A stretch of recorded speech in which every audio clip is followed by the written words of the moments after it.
Assalamualaikum warahmatullahi wabarakatuh.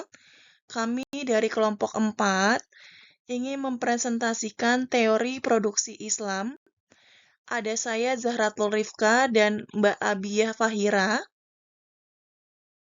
Di sini kami juga akan menjelaskan mengenai penyebab munculnya produksi, pengertian produksi, produksi dalam Islam, prinsip produksi dalam Islam, tujuan produksi dalam Islam, faktor-faktor produksi, pengertian biaya produksi, dan juga penggolongan biaya produksi itu sendiri. Penyebab munculnya produksi. Produksi sangat prinsip bagi kelangsungan hidup dan juga peradaban manusia dan bumi.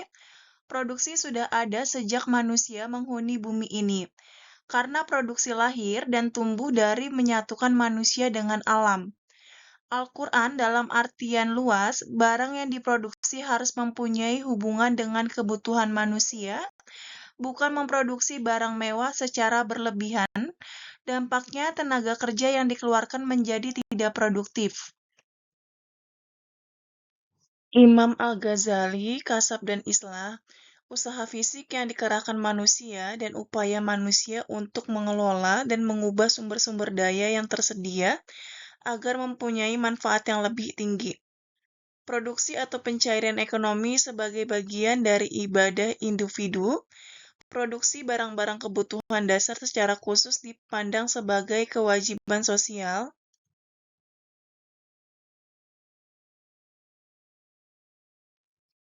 Pengertian produksi. Kata produksi merupakan kata serapan dari production yang secara linguistik mengandung arti penghasilan. Menurut Richard Gillips, produksi didefinisikan sebagai tindakan dalam membuat komoditi barang-barang maupun jasa. Dalam literatur ekonomi Islam, padadana produksi adalah intaj dari akar kata nataja. Lalu pengertian produksi dalam perspektif Islam yang dikemukakan Kutub Abdus Salam Duaf adalah usaha mengeksploitasi sumber-sumber daya agar dapat menghasilkan manfaat ekonomi. Dari konsep dan gagasan produksi ditekankan bahwa tujuan utama yang ingin dicapai kegiatan ekonomi adalah untuk kemaslahatan individu, yaitu self-interest, dan kemaslahatan masyarakat social interest secara berimbang. Prof. juga mendefinisikan kegiatan produksi dalam perspektif Islam sebagai usaha manusia untuk memperbaiki tidak hanya kondisi fisik materialnya, tetapi juga moralitas sebagai sarana untuk mencapai tujuan hidup sebagaimana digariskan dalam agama Islam, yaitu kebahagiaan dunia dan akhirat. Secara terminologi, kata produksi berarti menciptakan dan menambah kegunaan nilai guna suatu barang. Kegunaan suatu barang akan bertambah bila memberikan manfaat baru atau lebih dari semula. Secara umum, produksi adalah penciptaan guna atau utility yang berarti kemampuan suatu barang atau jasa untuk memuaskan kebutuhan manusia. Produksi dalam Islam. Pembahasan tentang produksi dalam ilmu ekonomi konvensional senantiasa memaksimalisasi keuntungan. Upaya memaksimalkan keuntungan itu membuat sistem ekonomi konvensional sangat mendewakan produktivitas dan efisiensi ketika berproduksi. Sikap ini sering membuat mereka mengabaikan masalah-masalah eksternalitas atau dampak merugikan dari produk yang dibuat. Dalam ekonomi Islam terdapat keyakinan adanya Allah Subhanahu wa Ta'ala, sehingga peran dan kepemilikan dalam ekonomi dipegang oleh Allah. Maka konsep produksi di dalam ekonomi Islam tidak semata-mata bermotif memaksimalisasi keuntungan dunia, tetapi lebih penting untuk mencapai maksimalisasi keuntungan akhirat. Ada beberapa surat atau ayat yang terdapat dalam Al-Quran mengenai produksi dalam Islam, yaitu Al-Jathiyah 13, Al-Qasas 77, ada surat Yunus 14, Al-Hadid 7, ada Al-Baqarah ayat 22. Untuk menjamin terwujudnya kemaslahatan individu dan masyarakat, sistem ekonomi Islam menyediakan beberapa landasan teoritis sebagai berikut. Pertama, ada keadilan ekonomi. Kedua, jaminan sosial. Ketiga, ada pemanfaatan sumber-sumber daya ekonomi produktif secara efisien. Prinsip produksi dalam Islam.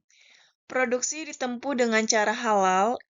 Islam dengan tegas mengklasifikasikan barang-barang atau komoditas ke dalam dua kategori. Pertama, barang-barang yang disebut Al-Quran Thayyibat, yaitu barang-barang yang secara hukum haram dikonsumsi dan diproduksi. Kedua, ada Habais, yaitu barang-barang yang secara hukum haram dikonsumsi dan diproduksi. Sebagaimana ditegaskan dalam Al-Quran Surah Al-A'raf ayat 157.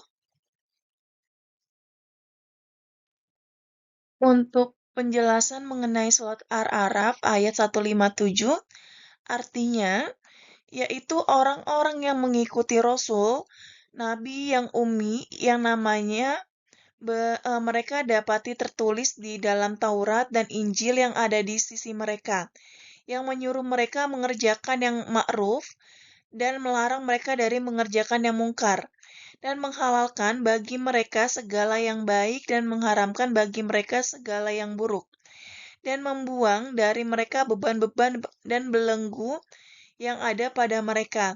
Maka orang-orang yang beriman kepadanya memuliakannya, menolongnya, dan mengikuti cahaya yang terang yang diturunkan kepada Al-Quran. Mereka itulah orang-orang yang beruntung. Keadilan dalam produksi, dalam melakukan kegiatan produksi yang mengarah kepada kezaliman, seperti riba yang dapat menghilangkan keadilan ekonomi Islam. Mudarat atau kerusakan yang diakibatkan kerja ekonomi riba dapat merusak dan merugikan ekonomi pribadi, rumah tangga, dan perusahaan. Dalam masalah ekonomi, yang dilarang adalah tentang penimbunan terhadap barang-barang kebutuhan bagi masyarakat. Seperti dikutip Al-Mubara, menjelaskan bahwa Rasulullah pernah mengangkat Sa'id al-As yang dianggap kredibel sebagai mutasib untuk mengontrol dan mengawasi kegiatan bisnis di kota Mekah. Dan Rasulullah sendiri mengecek keadaan perdagangan di pasar Madinah. Artinya, Nabi berjalan tiba-tiba jari beliau basah karena makanan yang lembab di bawah. Lalu beliau berkata, "Apa ini, hai penjual makanan?" Laki-laki itu menjawab, "Karena hujan ya Rasulullah." Rasul bersabda, "Tidakkah kamu meletakkannya di bagian atasnya supaya dilihat oleh manusia? Ingatlah, barang siapa yang menipu, maka bukanlah termasuk golongan kami." Produksi yang ramah lingkungan yaitu mencegah kerusakan di muka bumi ini adalah dengan membatasi polusi dan memelihara keserasian agar ketersediaan sumber daya alam tetap terjaga. Memelihara hubungan yang harmonis dengan alam sekeliling adalah suatu keharusan bagi setiap individu. Tidak dibenarkan merusak lingkungan hidup, karena manusia juga membutuhkan air sungai yang bening dan udara yang bersih. Orientasi dan target produksi. Sistem ekonomi Islam lebih terkait dengan kesejahteraan masyarakat. Hal ini bagi Maulani diistilahkan dengan kata tunduk di bawah kesejahteraan sosial. Menundukkan ekonomi ke bawah hukum kepentingan masyarakat adalah suatu prinsip yang ditegakkan berdasarkan prinsip instruksi Allah. Targetnya dicapai untuk mencapai swadaya di bidang komoditi ataupun swadaya jasa yang selanjutnya menciptakan kehidupan yang layak yang dianjurkan Islam bagi manusia. Untuk itu, dalam produksi mempunyai tujuan utama yang akan dicapai, yaitu A. Target swasembada individu, dan B. Target swasembada masyarakat dan umat. Produksi yang sesuai dengan kebutuhan masyarakat Produksi yang dimaksud untuk memenuhi kebutuhan individu dan masyarakat serta mencapai kemakmuran. Kebutuhan yang harus dipenuhi harus berdasarkan prioritas yang ditetapkan oleh agama, terpeliharanya nyawa, akal, dan keturunan atau kehormatan, serta untuk kemakmuran material, menurut Mustafa Edwin Nasution 112. Untuk itu, maka segala bentuk penimbunan atau ihtikar terhadap barang-barang kebutuhan bagi masyarakat. Pelaku penimbunan, menurut Yusuf Kamal, mengurangi tingkat produksi untuk menguasai pasar sangat tidak menguntungkan konsumen dan masyarakat, karena berkurangnya suplai dan melonjaknya harga barang.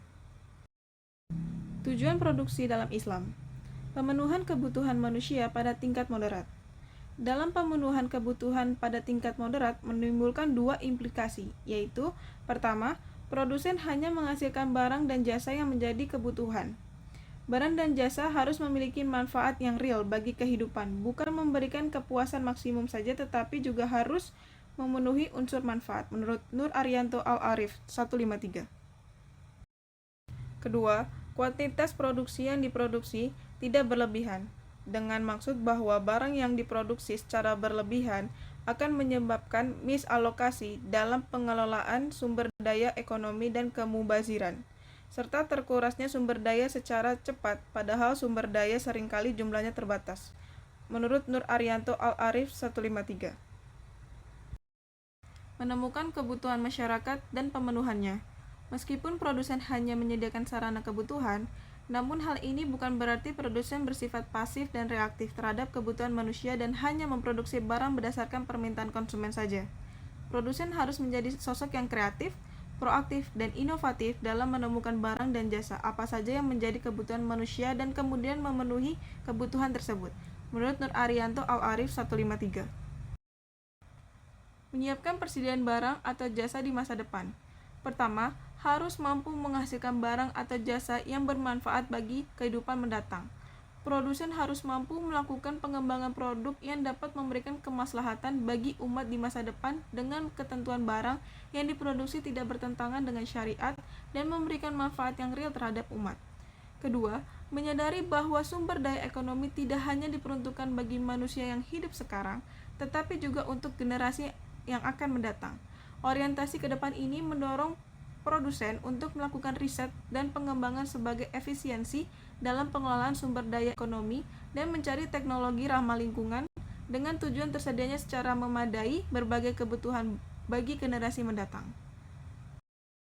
Pemenuhan sarana bagi kegiatan sosial dan ibadah kepada Allah.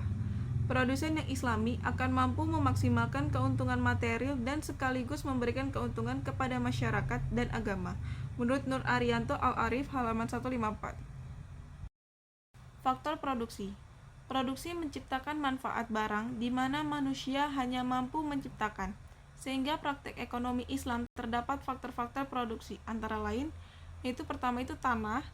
Islam telah mengakui tanah sebagai faktor produksi, tetapi tidak setepat dalam arti sama yang digunakan di zaman modern.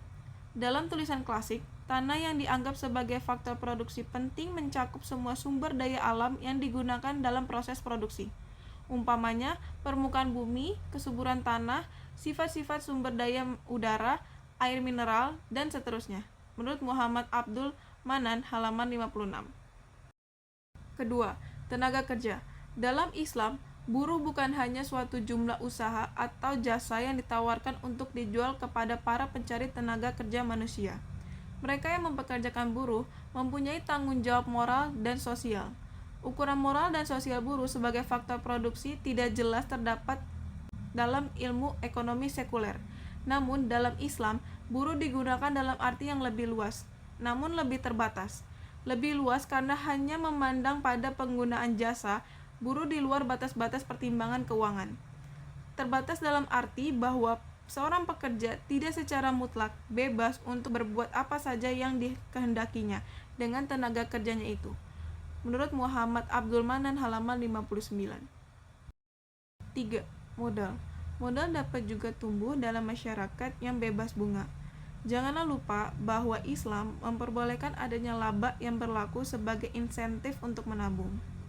Walaupun ada larangan akan bunga, Itu tidak berarti bahwa tidak terdapat biaya modal dapat dinyatakan dari segi penggunaan alternatifnya.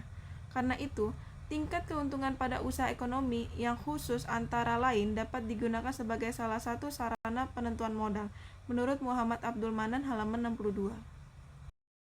4. Organisasi. Organisasi adalah upaya mulai sejak timbulnya ide usaha dan barang apa saja yang ingin diproduksi. Berapa dan kualitasnya bagaimana dalam angan-angan manajer.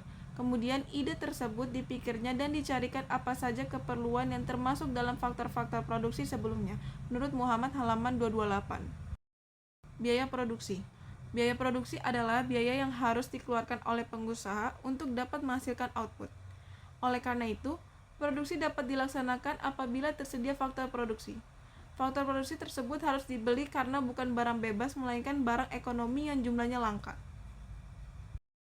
Biaya produksi adalah biaya yang dikeluarkan untuk mengolah bahan baku menjadi produk selesai. Biaya ini dikeluarkan oleh Departemen Produksi yang terdiri dari biaya bahan baku, biaya tenaga kerja langsung, dan biaya overhead pabrik. Pengelompokan biaya produksi itu ada 5.